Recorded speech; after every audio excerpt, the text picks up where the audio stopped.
Welcome to the secret lab on Hazezon, Shaper of Sand. We've got a very fun commander to talk about, and so let's go and cover it. So we have Hazezon, Shaper of Sand, and there's going to be red, green, and white.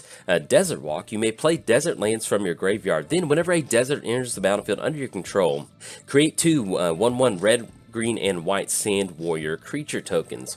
Now as far as the Desert Walk goes, I'm going to cover that real quick. We're not talking about donating deserts to our opponents in this video, just because I feel like that strategy is something that is very low payoff. So if you want to include that in your deck, you certainly can. If you want to build a deck around donating deserts to your opponent to take advantage of that Desert Walk. But as far as the video goes, we're just going to be treating the Desert Walk as just a little bit of a flavor addition to this commander. So with that out of the way, I'm not saying you can't do it, but it's just, you know, if this is one of the first times you're building a Landfall deck, or you're building Naya or something like that, let's just kind of focus on the Landfall stuff. And if you happen to have Desert Walk active, then hey, awesome, go for it. But you can definitely build a Desert Walk deck if you want to do that. There are red cards that donate stuff, but as far as this video goes, we're not going to cover it because I feel like it is low reward for giving stuff to some people. It just may not play out the way that you think. So as far as the creativity in Hazezon, it's kind of right in the middle. It would be a 3 because you've got a lot of different options as far as what landfall creatures you want, what sort of win conditions you want with your sand warrior creatures. The creativity is going to be in the middle because we do have to run some variation of deserts. You need about there's only 16 deserts that we can run in this commander, and so you will be restricted to some sort of landfall desert style deck. But as far as what you're doing with those creatures and stuff like that, you can get creative with that, but you still need to run some deserts in there. As far as the support package, you want a very strong support package in this deck. Like I mentioned, whether it's Landfall, you want to make sure that you're running all 16 deserts in here to make sure you can play them out of the graveyard and make those land drops onto the battlefield.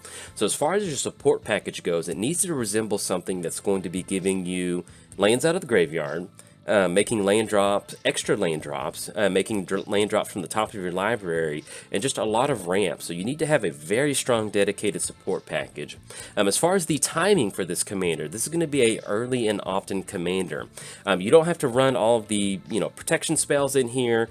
Basically, just Hazezon. There's going to be a very noticeable difference between Hazezon being on the battlefield and not being on the battlefield. So you want to have Hazezon out there as much as possible. So at least just running Swiftfoot Boots, Lightning Greaves, maybe a couple protection spells, whatever that may be. This is a commander that you're going to be casting very often because you want Hazezon on the battlefield to be able to create those soldier tokens. Now, moving on to the deserts, there are 16 deserts that you can run in your commander deck. We are in the Naya colors, and these are all the deserts that are out there. So we have Desert of the Fervent, Indomitable of the True. These are really nice because they do have the cycling ability that's going to allow you to cycle, get a card draw, then it goes to the graveyard, and then you can play it out of the graveyard with your commander. Sunscorched Desert that enters the battlefield does 1 damage to target player. That's just something to keep in mind if you have some sort of loop. Cradle of the Accursed is going to be able to give you a zombie. Same thing with Dunes of the Dead. Endless Sands, that's going to allow you to exile a creature you control, then for a 4-mana activation, return those creatures back to the battlefield. So if you're running some sort of enter the battlefield effect, do keep that in mind. Scavenger Grounds, this is going to be one of the nice deserts in your deck. So for 2 mana, sacrifice a desert, exile all cards from all graveyards. So with us running a dedicated desert package in here, you're going to be able to get down Scavenger Grounds and be able to exile the graveyard. One of the downsides is it's going to exile all cards from all graveyards, so that may get rid of some of your deserts. So you do need to make sure that if you're going for a Scavenger Grounds activation, you at least kind of make sure that you're not chipping away at a lot of your deserts in the graveyard. But that's going to be a great way to keep a lot of the graveyards in check. We also have some really good utility deserts. We have Runes, which is going to allow us to deal 2 damage to each opponent. Oasis is going to give target creature +3/+3. Sheffet Dunes is going to allow you to get creatures get +1/+1 until end of turn. And then with Grasping Dunes, that's going to put us -1 counter on target creature. We also have Painted Bluff, Survivor's Encampment, just regular, original desert, and hostile desert. these are all the 16 deserts that you're going to be running in here. Now, if you've never built a landfall deck or a land matter style deck, these 16 lands are going to be a big chunk of your mana base. If this is one of the first times you're building a landfall deck, I do recommend going about 38 lands. I know our commander is only 3 mana, but if you have a deck that cares about getting lands out of the graveyard, lands from your hand, you want to make sure that you have a ton of lands in your deck. You know, this is definitely not one of the things where you want to skimp, you know, get below 36, 35. Oh, I'm going to cut a land for this.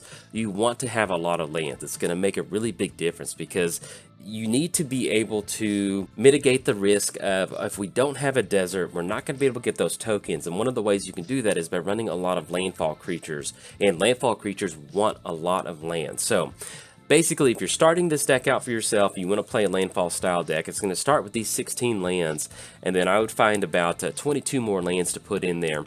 The other thing I do want to mention is, since we are running, let's see, that's going to be about 1, 2, 3, we're running about 5 or 6 colorless lands in here.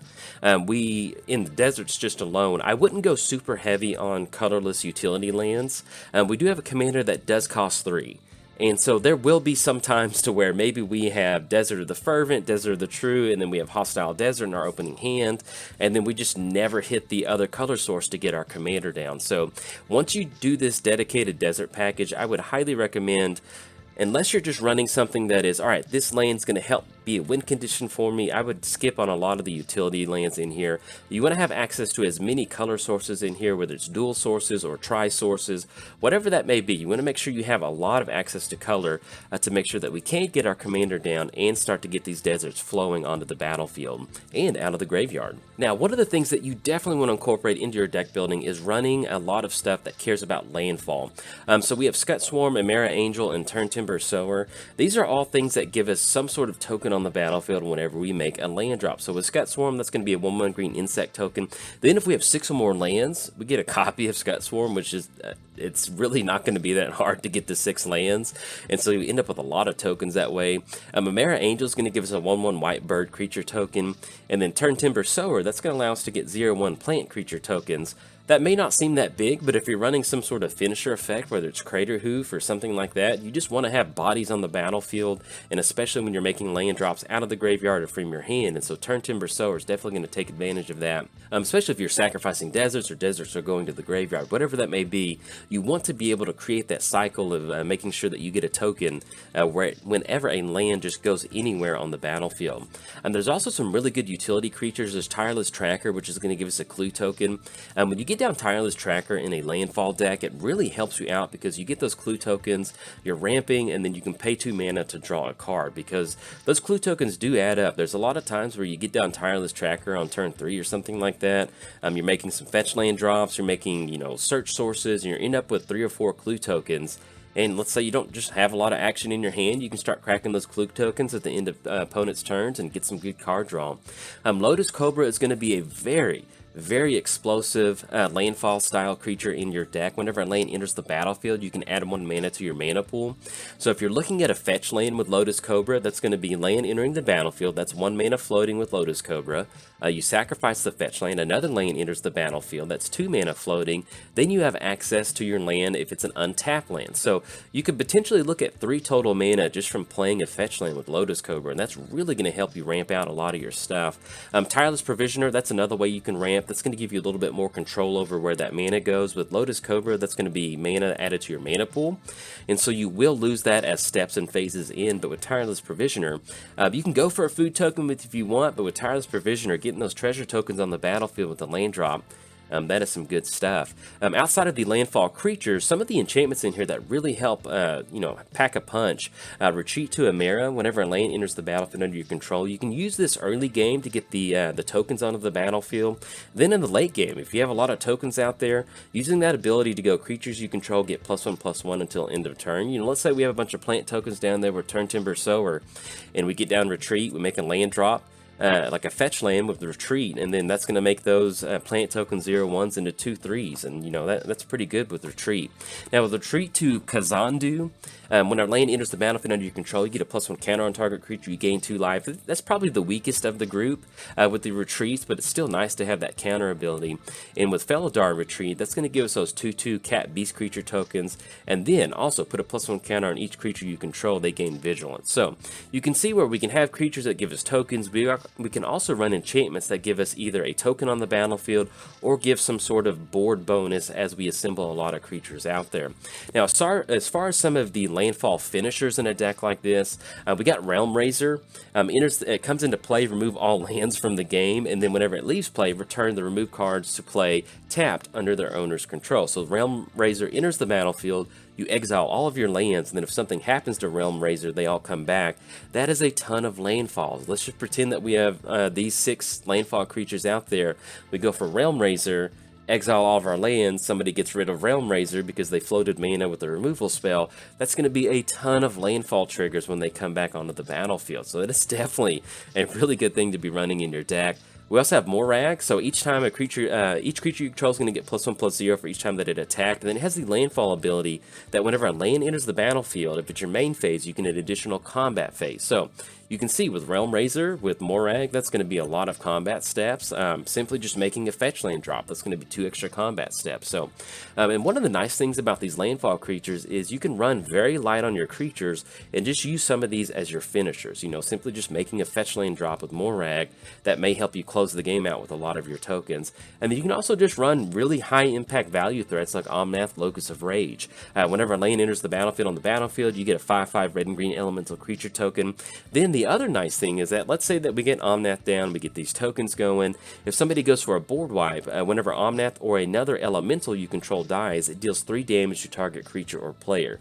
So that's another way that if you're assembling these tokens on the battlefield, maybe you've got other elementals out there, if something happens, that's going to be 3 damage that you can divvy out to the board in response to a board wipe, and that's really going to help attack your opponent's life total and kind of help keep up with that value threat that you're trying to go for. Now that we've talked about landfall, one of the other things that you do want to include in your build is you want to make sure that you have access to different ways of playing lands, whether it's the top of your library, making extra land drops out of the graveyard.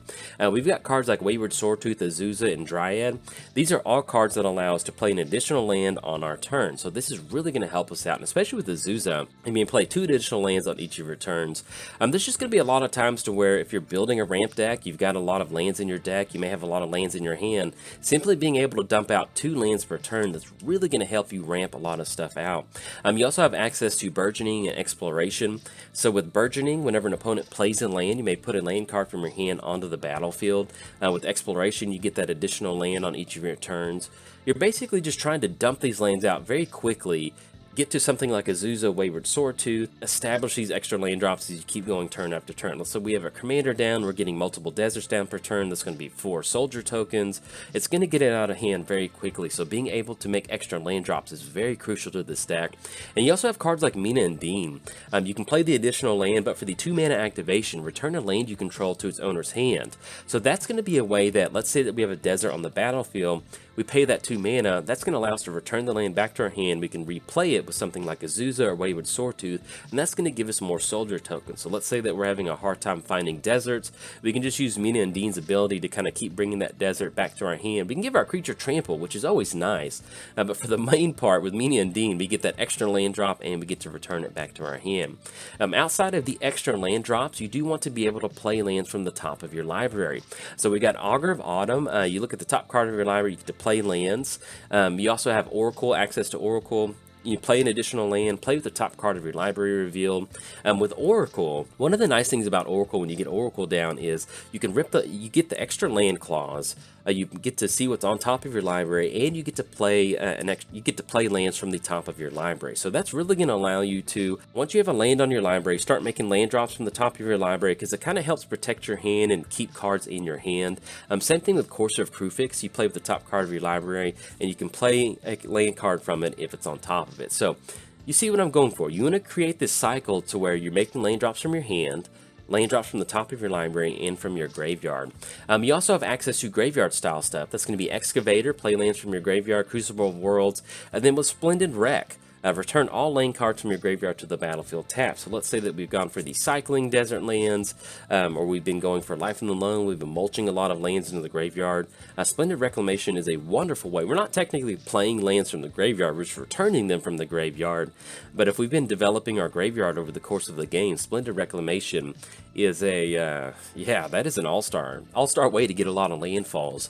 Now that we're talking about kind of developing our graveyard, this brings up Life from the Loam. If you've never built a Life from the Loam landfall style deck, it is one of the best feelings in the world because you get this into your graveyard, you can return up to 3 target land cards from your graveyard to your hand. But one of the nice things about Life from the Loam is it has a dredge for 3.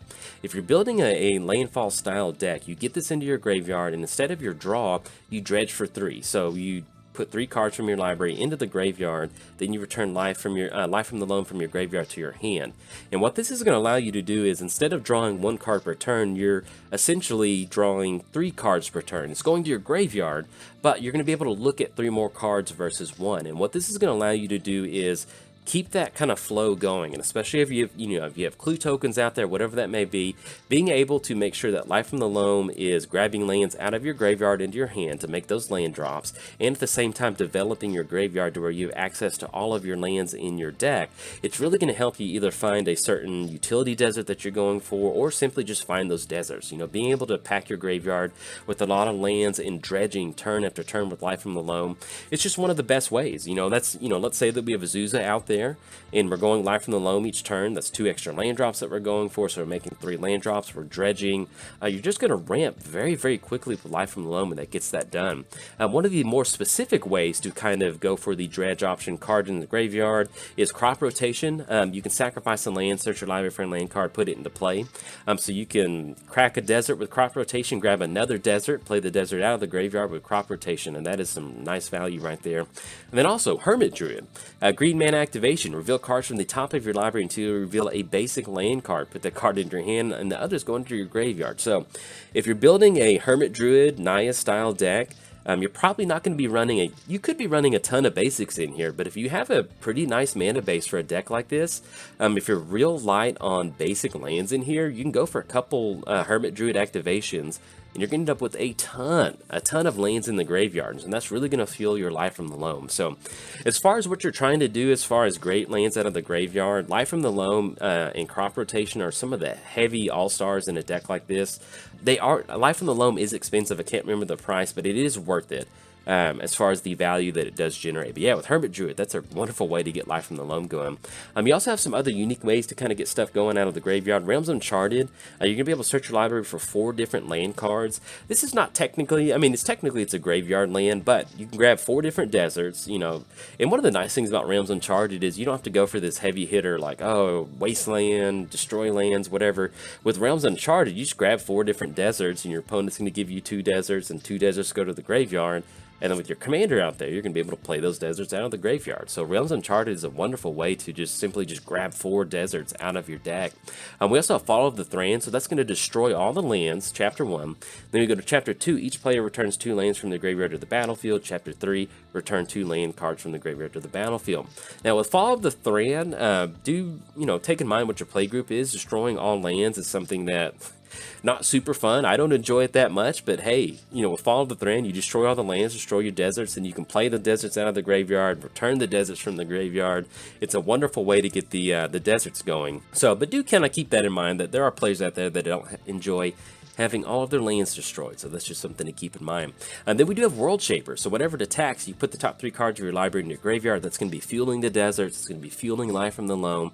Then whenever it dies, put all land cards from your graveyard onto the battlefield. One of the nice things about World Shaper is that this is kind of like board wipe insurance. Let's say we do have our commander out there, other landfall stuff.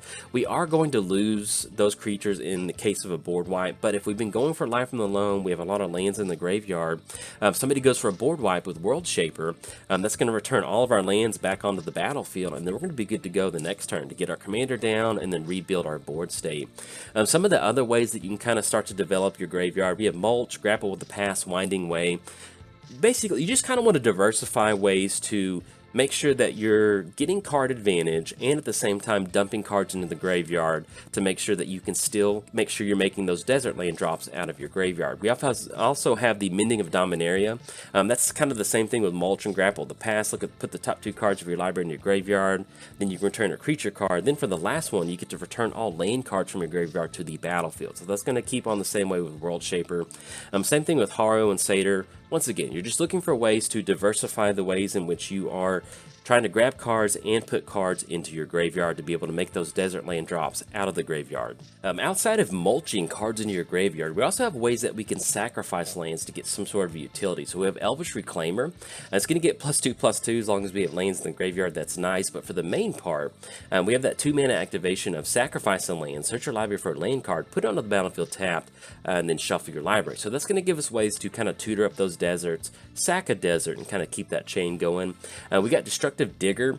Sacrificing an artifact or land, you get to draw a card. You know, that's one way that, you know, it is a little expensive for the 3 mana, but hey, if you want to be able to sack a desert and get a card draw for 3 mana, there's your Goblin. We have Sylvan Safekeeper, which is actually really good in this deck. So you sacrifice a land, target creature you control gains Shroud until end of turn. So with Sylvan Safekeeper, this allows us to give some protection for our commander, and at the same time, it allows us to sacrifice these deserts and make sure that we can get those deserts out of the graveyard. Some of the other ways that you can kind of utilize sacrificing specific lands, we have Goblin Trenches. Sacrifice the land, we get 2 Goblin tokens on the battlefield, and especially if we're running some sort of token amplification, this is a wonderful way to get those deserts going and get extra tokens on the battlefield.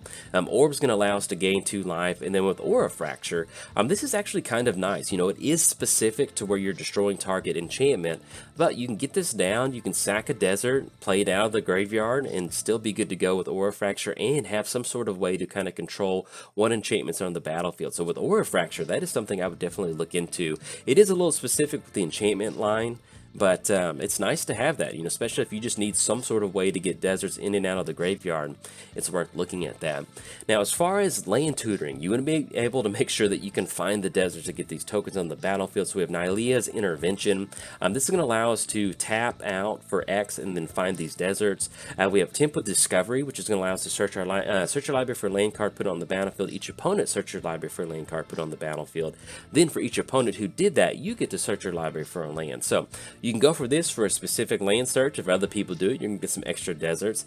And then you also have fun stuff like Reshape the Earth. Search your library for up to 10 land cards, put them onto the battlefield tab, then shuffle your library. So this is a Naya ramp deck. We're going to be ramping a lot, and so getting to 9 mana may seem very, very far away, but getting to that 9 mana and getting 10 lands on the battlefield for some landfall stuff, that is some good stuff. Now, we do have access to Sylvan Scrying. That's going to be a specific land search. Hour of Promise is going to allow us to grab 2 lands. Then if you control 3 or more deserts, we get a zombie token that tags along. So Hour of Promise is a wonderful card for the stack.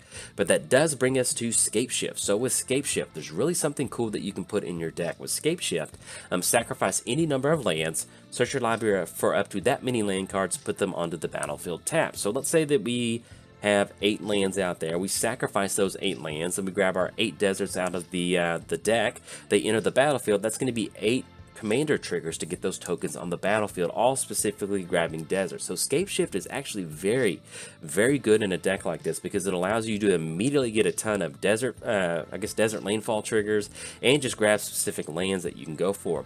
The other nice thing about Scapeshift is you can run lava zombies in here. This is a wonderful way. It's going to fit in your color identity. So we have Valakut enters the battlefield tapped whenever a mountain enters the battlefield under your control. If you have 5 other mountains, you may have Valakut deal 3 damage to any target. Okay, so we have Prismatic Omen. Lands you control are every basic land type in addition to the other types. So basically with Prismatic Omen on the battlefield, it's going to turn all of our lands into all of the 5 color different basics. Then we have Field of the Dead. So whenever Field of the Dead or another land enters the battlefield under your control, if you control 7 or more lands with different names, create a 2/2 black zombie creature token.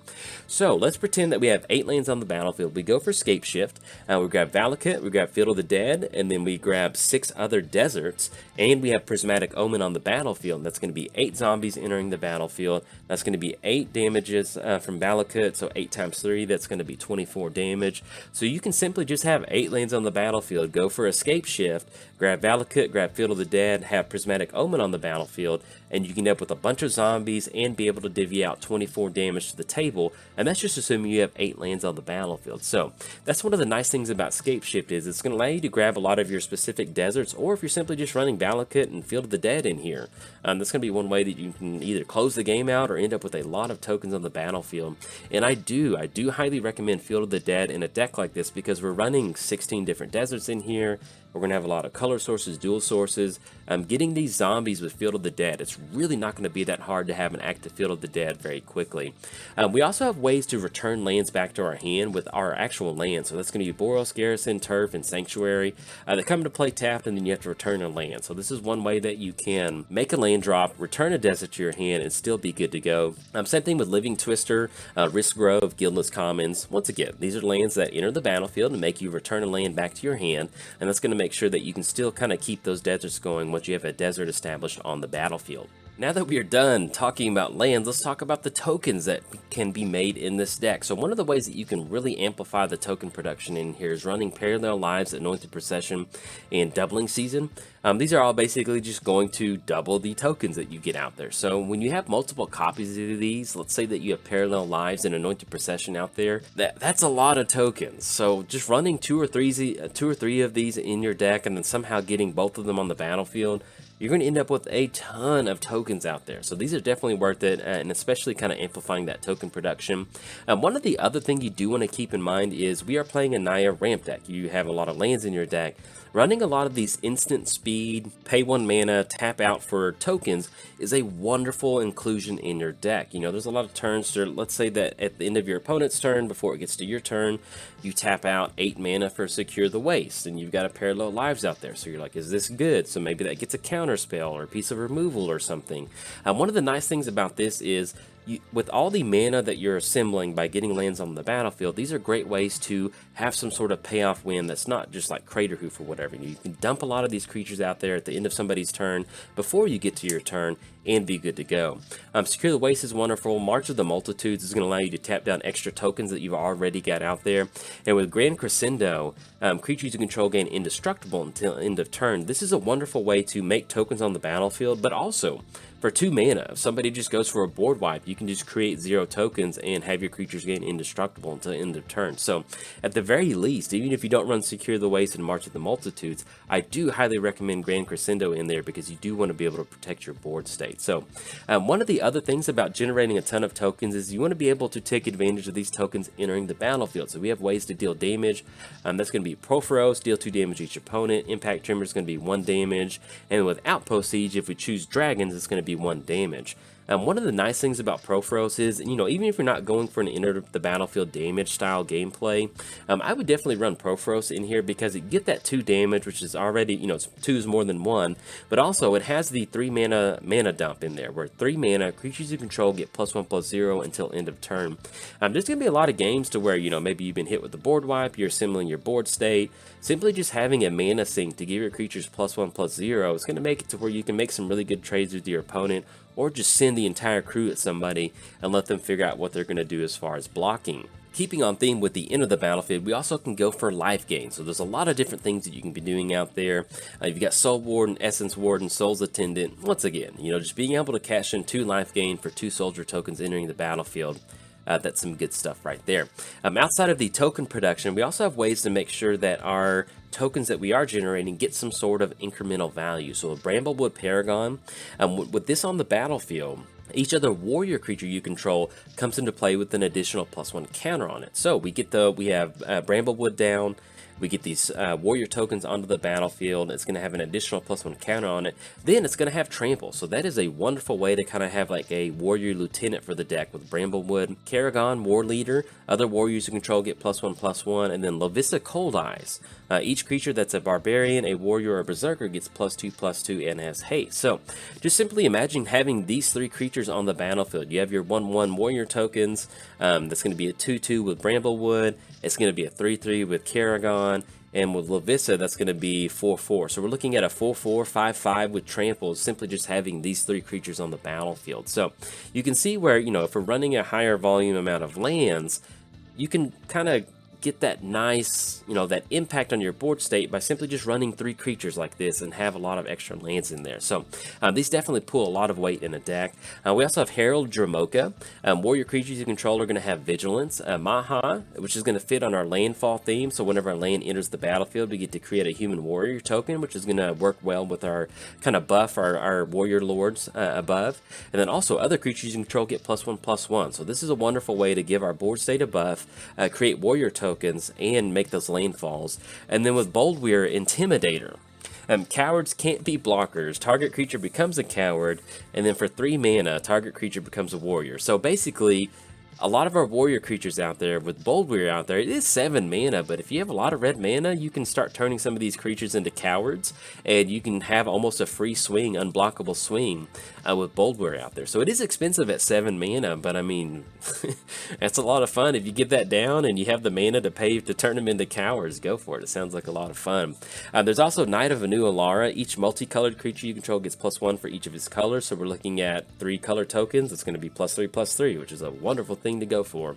Glass of the Guild Pack, multicolored creatures get +1/+1. You can run that in there. It's just kind of a +1/+1, but if you're going for the multicolored theme, hey, Glass of the Guild Pact is there. And then Inspiring Leader. This is also a very, very, very good background for this particular commander. Commander creatures you own have creature tokens you control get +2/+2. So we have this down. We have our commander on the battlefield. It's going to turn our warrior tokens into 3/3s, which is a wonderful, wonderful thing to do. One of the other things that you do want to include in your deck is having some sort of finisher, something that's going to give you a huge impact on the battlefield. Beastmaster Ascension. One of the nice things about Beastmaster is whenever a creature you control attacks, put a quest counter on it.